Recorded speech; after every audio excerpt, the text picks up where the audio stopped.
અમદાવાદમાંથી વધુ સમાચાર ભરતીને લઈને મોટા સમાચાર આવી રહ્યા છે। એમસીના વિવિધ ભાગોમાં ભરતી થશે। વિવિધ ભાગોમાં 750 થી વધુ સ્થાન ઉપર ભરતી કરવામાં આવશે। ડેપ્યુટી કમિશનર સહિત ફાયર બ્રિગેડની ભરતી હાથ ધરવામાં આવશે। ઇજનેર, ગાર્ડન અને વહીવટી વિભાગમાં ભરતી કરવામાં આવશે। નવરાત્રી સુધીમાં આ તમામ પ્રક્રિયા પૂર્ણ થશે।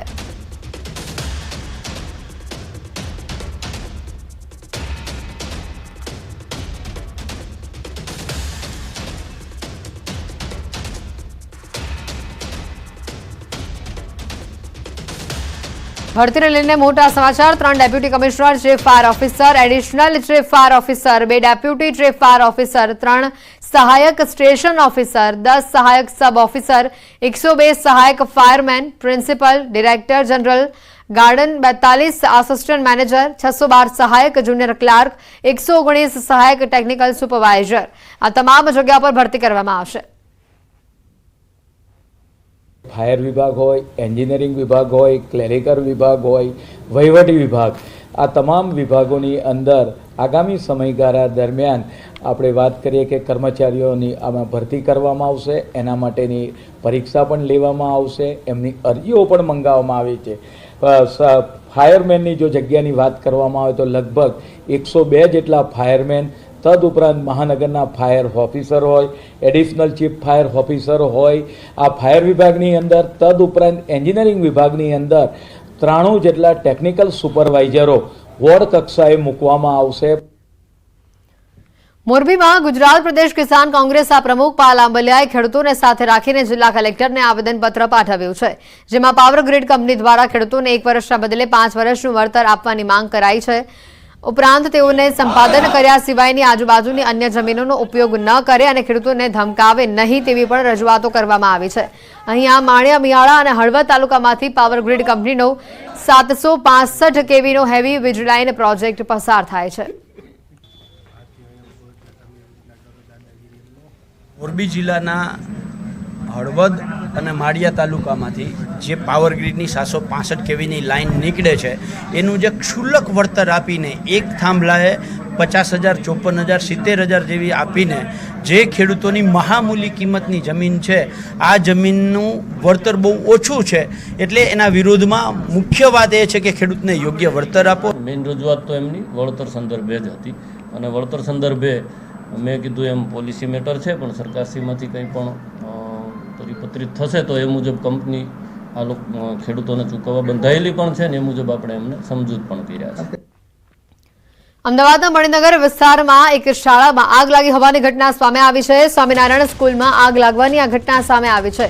સોલાર ઇન્વર્ટરમાં મશીનમાં આગ લાગી હતી। ફાયર બ્રિગેડે આગ પર કાબુ મેળવ્યો હતો। બાળકોને સલામતીપૂર્વક બહાર ખસેડી લેવામાં આવ્યા હતા। મોટા સમાચાર। અમદાવાદના મણિનગર વિસ્તારમાં આવેલી એક સ્કૂલમાંથી સ્વામિનારાયણ સ્કૂલમાં આગ લાગી હતી। બાળકોને સલામતીપૂર્વક બહાર નીકાળી લેવામાં આવ્યા હોવાની માહિતી પણ સામે આવી છે। અમદાવાદના મણિનગર વિસ્તારથી આ ઘટના સ્વામિનારાયણ સ્કૂલમાં આગ લાગવાની ઘટના જે સામે આવી છે। સોલાર ઇન્વર્ટરનું જે મશીન હતું તેની અંદર આગ લાગી હોવાની માહિતી છે। ફાયર બ્રિગેડે આગ પર કાબુ મેળવી લીધો છે। ઘટનામાં કોઈ જાનહાનિને લગતા સમાચાર નથી, કારણ કે બાળકોને તરત જ સલામતીપૂર્વક શાળાની બહાર કાઢી લેવામાં આવ્યા હતા। અમદાવાદના મણિનગર વિસ્તારમાં આવેલી સ્વામિનારાયણ સ્કૂલમાં આગની આ ઘટના, જેના દ્રશ્યો પણ સામે આવ્યા છે। જોઈ શકાય છે કે એક બાજુ વાલીઓ બાળકોને શાળા અંદર લઈ જઈ રહ્યા છે અને ત્યાં અચાનક જ બ્લાસ્ટ થાય છે। સંજય ફોનલાઈન ઉપર સંવાદદાતા જોડાઈ ચૂક્યા છે। સંજય, જે રીતની આગની ઘટના સામે આવી હતી, ઇન્વર્ટરમાં આગ લાગવાની ઘટના છે, ખાસ કરીને વાલીઓ અને શિક્ષકોનું આ મુદ્દે કોઈ નિવેદન? જેટલી જે મણિનગર વિસ્તારની જે શાળા સ્વામિનારાયણ સ્કૂલ છે ત્યાં આગ લાગવાની ઘટના સામે આવી છે। શોર્ટ સર્કિટથી આ આગ લાગી હોવાની વિગત અત્યારે હાલ સામે આવી રહી છે। સોલાર ઇન્વર્ટરમાં મશીનમાં જે આ આગ લાગી હતી ને તેમાં શોર્ટ સર્કિટ થયો હતો અને એક સ્પાર્ક થયો હતો, મોટો સ્પાર્ક થયો હતો અને તેના કારણે ક્યાંક ને ક્યાંક જ્યાં સ્કૂલના જે શિક્ષકો છે, બાળકો છે, તેઓ પણ ગભરાઈ ગયા હતા। તો કે ફાયર બ્રિગેડની જે આ ઘટનાની જાણ ફાયર બ્રિગેડને કરવામાં આવી હતી અને ફાયર બ્રિગેડ ઘટના સ્થળે પહોંચી અને આગ ઉપર જે છે તે કાબુ મેળવી લીધો છે। બાળકોને સલામત પૂર્વક જે છે તે અન્યત્ર ખસેડવામાં આવ્યા છે, એટલે કે આ ઘટનામાં કોઈ જાનહાનિ થઈ નથી। જોકે ચોક્કસથી આ ઘટના જ્યારે મોટો સ્પાર્ક થયો ત્યારે બાળકો અને સ્કૂલના શિક્ષકો પણ ગભરાઈ ગયા હતા. જી હેતવી. સંજય, આ ઘટનાને લઈને શાળા સંચાલકનું કોઈ નિવેદન? ઘટના જે છે તે શોર્ટ સર્કિટથી બની હોવાની વિગત અત્યારે સામે આવી રહી છે.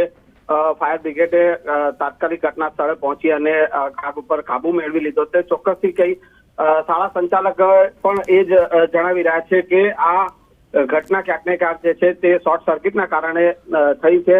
જોકે બાળકો ને સલામત રીતે ખસેડી દેવામાં આવ્યા. સંજય, આભાર માહિતી બદલ.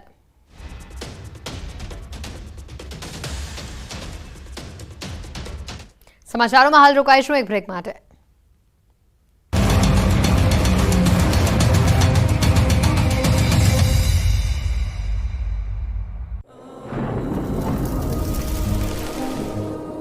જળવાયુ પરિવર્તનનું જોખમ આપણા દરવાજે પહોંચી ગયું છે. હવે જરૂર છે એક મોટા ક્રાંતિકારી બદલાવની, અને આનો પ્રારંભ થશે 140 કરોડ ભારતીયોથી. આ ક્રાંતિ શરૂ થશે એક વૃક્ષથી. એક વૃક્ષ માનવતા માટે, એક વૃક્ષ આ ધરતી માતા માટે, એક વૃક્ષ આપણા ભવિષ્ય માટે. પ્રોજેક્ટ વન ટ્રી, ન્યૂઝ 18 નેટવર્કની એક મોટી પહેલ. કરોના પાણી ફરી વળ્યા, વાહન ચાલકોને હાલાકીનો સામનો કરવો પડ્યો. લાઠી અને ધારી પંથકમાં વરસાદી દીવાવાળી કરતા રોડ પર જળ પ્રલય જેવા દ્રશ્યો સામે આવ્યા. ધારીના જર, મોરજર, છતિયા, માણાવાવ સહિતના ગામોમાં વરસાદથી રોડ પર પાણી જોવા મળ્યું. સાવરકુંડલા ગ્રામ્ય વિસ્તારોમાં વરસાદી માહોલ જામ્યો. સાવરકુંડલાના સિમરણ, જીરા, બોરાળા, નાના ભમોદરા સહિતના આસપાસના ગ્રામ્ય વિસ્તારોમાં પણ વરસાદથી અંદાતા ખુશ થયા. સુરેન્દ્રનગર શહેર બાદ ધાંગધ્રામાં પણ સવારથી ઘેરાયેલા વાદળો અંતે વરસી પડ્યા. ધાંગધ્રા શહેર અને ગ્રામ્ય વિસ્તારોમાં વરસાદ પડતા રોડ પાણી થયા. અઠવાડિયાના વિરામ બાદ મેઘરાજાનું આગમન થતા કપાસ, મગફળી સહિતના પાકને ફાયદો થશે. આ બાજુ ગીર સોમનાથના ગીર ગઢડાના કેટલાક ગામોમાં ધોધમાર વરસાદ થયો. નાના સમઢિયાળા ગામથી પસાર થતી માલણ નદીમાં પૂર આવ્યું. ગીરમાં 1 કલાકમાં 3 ઇંચ વરસાદ ખાબકતા માલણ નદીમાં પૂર આવ્યું. બોટાદ પંથકમાં પણ મેઘાએ બગડાટી બોલાવી. બપોરથી અચાનક વાતાવરણમાં પલટા બાદ ગાજવીજ સાથે વરસાદ તૂટી પડ્યો.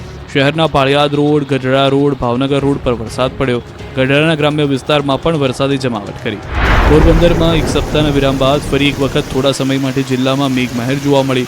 પોરબંદરના કેશવ, વડાળા, ઓડદર તથા રાણાવાવ સહિતના વિસ્તારોમાં વરસાદ થયો. કચ્છ પૂર્વ અને પશ્ચિમના વિસ્તારોમાં ધોધમાર વરસાદ પડ્યો. ભુજ, ભચાઉ, અંજાર તાલુકાના ગ્રામ્ય વિસ્તારોમાં પણ વરસાદ જોવા મળ્યો. આ બાજુ વડોદરામાં બપોર બાદ આકાશમાંથી હીત વરસ્યું. સમગ્ર શહેરમાં વરસ્યો સાર્વત્રિક વરસાદ. સૌરાષ્ટ્રમાં લાંબા વિરામ બાદ વરસાદ જામતા ગાભા કાઢી નાખે એવો વરસાદ પડ્યો. સવારથી ઘેરાયેલા વાદળો સાંજ થતાં જ વરસી પડ્યા. ગીર સોમનાથના જંગલ વિસ્તારમાં પણ વરસાદી માહોલ જામ્યો. ગાજવીજ સાથે અહીં તોફાની વરસાદ શરૂ થયો હતો. ગીર ગઢડા અને ગીર જંગલમાં કડાકા ભડાકા સાથે વરસાદનું આગમન થયું. ધોધમાર વરસાદથી મુખ્ય રસ્તા પર વરસાદી પાણી વહેતા થઈ ગયા. ગીર ગઢડાના ધોકડવા, અંબાડા, નવા ઉગલા, જસાધાર, ચીખલકુબા, નેસ સહિત ગીર જંગલમાં વરસાદ નોંધાયો. તે ગીર સોમનાથના દરિયાકાંઠા વિસ્તારમાં વરસાદે જમાવટ કરી. વહેલી સવારથી કાળા ડિબાંગ વાદળોએ સાંજ પડતા જ રમઝટ બોલાવી દીધી. ઉના, દીવ, કોડીનાર સહિતના દરિયાકાંઠાના વિસ્તારોમાં ધીમી ધારે વરસાદ પડતા પાક માટે જાણે કાચું સોનું વરસ્યું. આ બાજુ અમરેલીના બગસરા પંથકમાં પણ વરસાદે બગડાટી બોલાવી. બગસરા શહેર અને આસપાસના ગ્રામ્ય વિસ્તારોમાં પણ વરસાદ પડતા ખેડૂતોમાં ખુશી જોવા મળી. આ બાજુ જૂનાગઢના માળિયા હટીનામાં પણ તોફાની વરસાદ વરસ્યો. માળિયાના શહેર તેમજ ગ્રામ્ય વિસ્તારમાં વરસાદથી મહારાણા પ્રતાપ ચોક, બસ સ્ટેન્ડ, કેશોદ રોડ સહિતના વિસ્તારમાં પાણી ભરાયા. રોડ પરથી પાણી વહેવા લાગ્યા. સુરેન્દ્રનગર શહેરમાં વીજળીના કડાકા ભડાકા સાથે મેઘરાજાનું ધમાકેદાર આગમન થયું. સુરેન્દ્રનગર શહેર સહિત જિલ્લાભરમાં અંદાજે 1 અઠવાડિયા